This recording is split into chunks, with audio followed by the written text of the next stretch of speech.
요즘 고시원 창업시장을 보면 신설 고시원이나 올 리모델링된 프리미엄 고시원에만 너무 많은 관심을 쏠려 있는 것 같습니다. 하지만 저는 여전히 조금 낡고 오래된 매물 속에 숨겨진 기회가 있다고 생각합니다. 물론 낡은 매물은 제대로 골라내고 리스크를 줄여 수익을 창출하기까지의 과정이 쉽지만은 않죠. 많은 분들이 좋은 매물을 찾는 임장 단계부터 덜컥 겁을 먹거나 망막감에 부딪혀 어려움을 겪고 계십니다. 그래서 오늘은 제가 현장에서 직접 발로 뛰고 부딪히며 얻어낸 실전에서 바로 쓸 수 있는 꿀팁들을 공개하려 합니다. 고시원을 준비하시거나 현재 운영에 어려움을 겪고 계신 분들이라면 오늘 영상에 꼭 집중해주세요. 가장 중요한 임장 이야기부터 해보겠습니다. 임장 상황을 머릿속에 한번 그려보세요. 우리가 실제 고시원 매물을 보러 가게 되면 두 가지 상황을 마주하게 됩니다. 첫 번째는 매물을 중개해주는 부동산 사장님이 동행해서 같이 보여주시는 경우가 있고요. 두 번째는 현재 고시원을 운영 중인 현 원장님이 직접 현장에 나와서 곳곳을 안내해주는 경우가 있습니다. 여러분은 만약 임장을 가진다면 어떤 상황이 더 마음이 편하신가요? 아마 이제 막 고시원에 관심을 갖기 시작한 초보들이라면 아무래도 현재 고시원을 직접 운영하고 있는 원장님이 직접 이것저것 설명해주는 것을 훨씬 선호하실 겁니다. 하지만 저 같은 경우에는 조금 다릅니다. 저는 그동안 수많은 임장을 다녀봤고 다양한 매물을 분석해본 경험자로서 말씀드리자면 혼자 매물을 보는 것을 훨씬 선호합니다. 이유가 뭘까요? 가장 큰 이유는 내 마음대로 볼 수 있어서예요. 현 원장님이 옆에서 딱 붙어서 동행하게 되면 일단 사진이나 영상을 편하게 찍을 수가 없어요. 매물을 꼼꼼하게 보고 집에 돌아와서 분석하려면 구석구석 사진을 남겨야 하는데 주인이 옆에서 있으니 마음대로 사진 찍기가 눈치 보이죠. 그리고 무엇보다 치명적인 단점은 내가 진짜로 보고 싶은 곳을 마음대로 볼 수가 없다는 거예요. 현 원장님이 안내를 주도록 하게 되면 당연히 본인이 보여주고 싶은 깨끗하고 문제없는 공간을 위주로 동선이 짜이게 됩니다. 우리는 원장님이 보여주는 것만 수동적으로 쫓아다니며 보게 되는 셈이죠. 고시원이란 공간은 연식이 오래된 건물이 많기 때문에 임장 시 가장 주의 깊게 봐야 할 하자가 바로 누수입니다. 그래서 화장실 바닥, 천장 안쪽, 배수구 주변, 그리고 외벽과 맞닿은 창틀 주변에 누수 자국이 있는지 꼼꼼하게 들여다봐야 합니다. 그런데 현 원장님이 안내를 하게 되면 전체적으로 시설 쓱 다 보여주시겠지만 아무래도 그분은 고시원을 좋은 가격에 매도해야 하는 입장이기 때문에 혹시라도 건물에 치명적인 단점이나 문제가 있을 경우 그것을 굳이 먼저 보여주려고 하지 않습니다. 실제로 제가 겪은 최근 에피소드 하나 들려드릴게요. 현재 고시원 4호점을 염두에 두고 매물을 알아보고 있어서 최근에 고시원 임장을 다녀왔습니다. 그날은 부동산 사장님, 현 원장님이 직접 나오셔서 안내를 해주셨어요. 원장님이 전체적으로 시설도 다 볼 수 있게 문을 열어주셨고 제가 필요한 부분은 사진도 찍을 수 있게 해주셨습니다. 그런데 저는 4호점을 알아보는 입장에서 혹시나 하는 누수, 겉으로는 당장 보이지만 향후 수리가 필요해 보이는 부분들을 전체적으로 조금 더 확인하고 싶었거든요. 그런데 현 원장님이 개인적으로 급한 일이 있으셨는지 계속 시계를 보시며 마음이 급해 보이셨고 결국 저도 그 일정에 쫓기듯 눈치 보며 매물을 급하게 훑어보고 나올 수밖에 없었습니다. 제가 원하는 만큼 딥하게 매물을 보지 못해 조금 아쉬움이 남는 임장이었죠. 여기까지 들으시면 분명히 이런 질문 하시는 분들이 계실 겁니다. 그래도 현재 원장님이 현장에 꼭 계셔야 닫힌 방문도 열어보고 방 내부 상태도 고시원 전체를 제대로 볼 수 있는 거 아닌가요? 맞습니다. 하지만 현실에서는 현 원장님은 부동산 사장님한테 현관 비밀번호, 빈방 비밀번호만 알려주고 잘 오지 않아요. 그럼 오히려 좋습니다. 공용 공간도 제 페이스에 맞춰 편안하게 볼 수 있거든요. 물론 이것은 사람마다 성향이 다르고 정답이 있는 문제가 아닙니다. 저처럼 임장할 때 혼자 보는 걸 좋아하는 스타일이 있는 반면 원장님을 꼭 만나게 원하는 분들도 계시죠. 사실 현 원장님이 오셨을 때만 얻을 수 있는 정보도 분명히 존재합니다. 원장님이 직접 오시면 그 고시원의 히스토리를 들을 수 있거든요. 예를 들어 현재 거주 중인 입실자의 성향이 어떤지, 가장 힘들게 하는 진상 고객은 없는지, 운영에 직결되는 중요한 정보들을 말이죠. 게다가 각 방의 에어컨이나 세탁기는 언제 교체했는지, 보일러 연식은 어떻게 되고 최근 잔고장 없었는지 등 여러가지 시설물 내역에 대해 물어볼 수 있어서 아주 중요한 알짜배기 정보를 얻을 수 있는 기회가 되기도 합니다. 그렇다면 이런 내용들을 바탕으로 우리가 현장에서 다음으로 확인해야 할 핵심 포인트는 무엇이냐 하면 바로 인테리어 상태입니다. 영상을 보시는 분들 중에 당연히 인테리어가 처음부터 깔끔하고 예쁜 곳을 고르면 좋은 거 아니야? 라고 생각할 수 있겠지만 저는 오히려 낡고 허름한 고시원을 훨씬 더 좋아합니다. 낡은 고시원이 기회인 이유가 바로 여기입니다.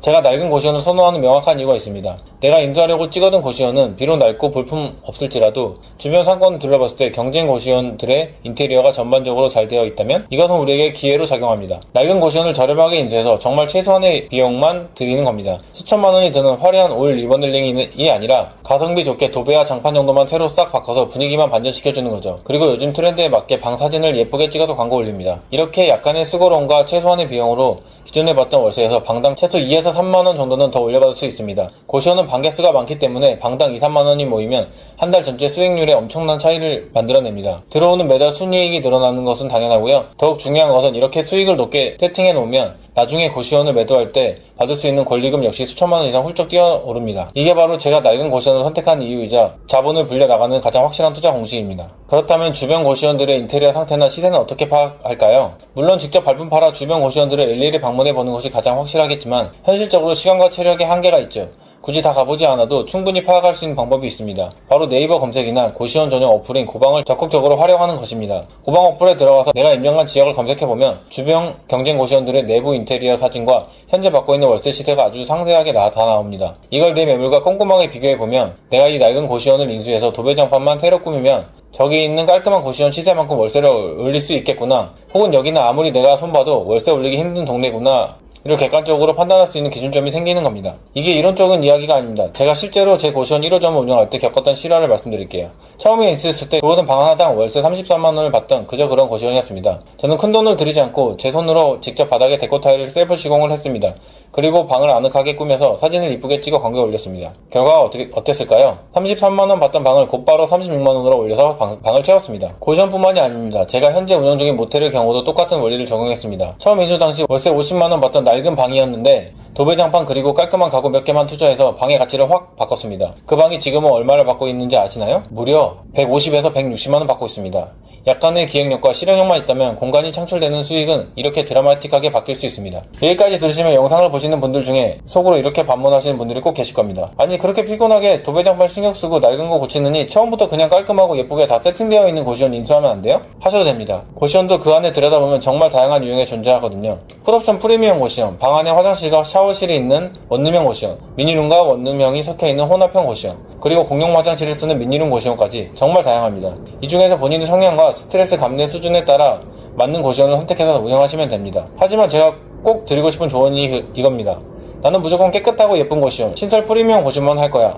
처음부터 시야를 좁히지 마시라는 겁니다. 왜냐고요? 우린 돈이 없잖아요. 자본금이 수억 원씩 넘쳐난다면 당연히 최고급 시설을 갖춘 예쁜 매물을 잡으시면 됩니다. 하지만 우린 대부분 한정된 투자금으로 최대의 효율을 뽑아내야 하는 상황입니다. 그렇기 때문에 내가 운영하게 될 곳이 시설이 조금 떨어지는 미니룸 고시원이든 쾌적한 원룸형 고시원이든 그 형태가 중요한 게 아닙니다. 가장 중요한 것은 수익이 나는 고시원을 해야 한다는 겁니다. 겉보기에 화려하고 예쁜데 정작 내 손에 쥐어진 돈은 없는 고시원보다 겉은 좀 낡고 손이 가더라도 철저하게 계산해서 내 투자금 대비 확실한 현금으로 만들어주는 고시원을 선택하셔야 합니다. 철저하게 내 투자금과 목표 수익률을 밸런스가 맞아 떨어져야 진짜 성공적인 고시원 창업을 할 수 있습니다. 수익률을 극대화하기 위해 방 내부를 손봤다면 그 다음으로 바로 공용 주방입니다. 저는 고시원에서 방 다음으로 가장 중요한 공간이 공용 주방이라고 말씀드리고 싶습니다. 우리가 방값을 올리려면 철저하게 세입자 입장에서 생각해야 합니다. 고시원 방 내부에서 화재 위험이나 냄새 때문에 요리를 할 수가 없어요. 그렇다 보니 입주자들은 밥을 먹기 위해 자연스럽게 방 다음으로 공용 주방을 가장 많이 사용하게 됩니다. 매일 밥을 먹고 요리를 하는 공간이 지저분하다면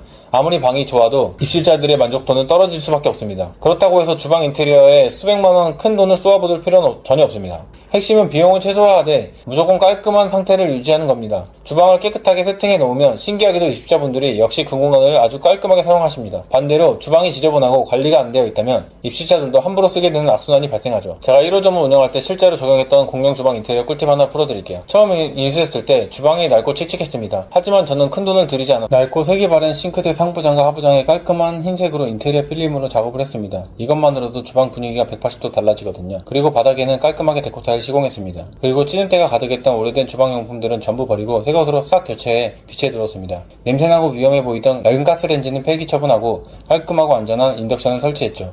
정말 최소한의 비용으로 입주자들이 요리하고 싶어지는 쾌적한 주방으로 완성해냈습니다. 그런데 이런 질문을 하시는 분들이 계십니다. 원장님, 그럼 복도도 조명 달고 그럼 싹 다 예쁘게 인테리어 해야 되는 거 아니에요? 여기서 중요한 팩트 하나 알려드릴게요. 인테리어를 삐까뻔쩍 한다고 해서 무조건 월세를 올려도 받을 수 있는 것이 절대 아닙니다. 기준은 주변 고시원입니다. 우리 고시원은 낡았는데 주변 고시원들이 인테리어가 아주 잘 되어 있어서 경쟁력이 밀린다고 판단될 때 그때 인테리어를 하는 겁니다. 앞서 말씀드렸듯 우리는 자본이 넉넉하지 않은 상태에서 시작하는 경우가 많습니다. 돈이 부족하다면 어떻게든 저렴하게 나온 낡은 고시원을 찾으셔야 합니다. 우리의 목표는 예쁜 공간을 만드는 것이 아니라 돈을 버는 것입니다.